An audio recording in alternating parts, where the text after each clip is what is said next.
amazing story in the Bible where this enlightened being, fully aware of God, who had incredible power and strength and joy and love, his name was Jesus the Christ. Have you heard of him? And there's a story in the Bible where the disciples who are hanging out with this guy are fighting. They're having an argument about which one of them is the greatest disciple.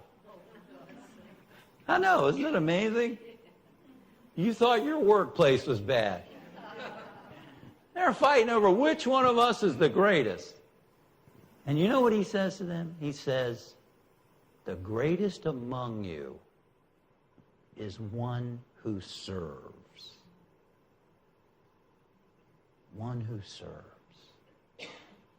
I'm reminded of a wonderful quote by Dr. King, which was, everybody can be great because everybody can serve.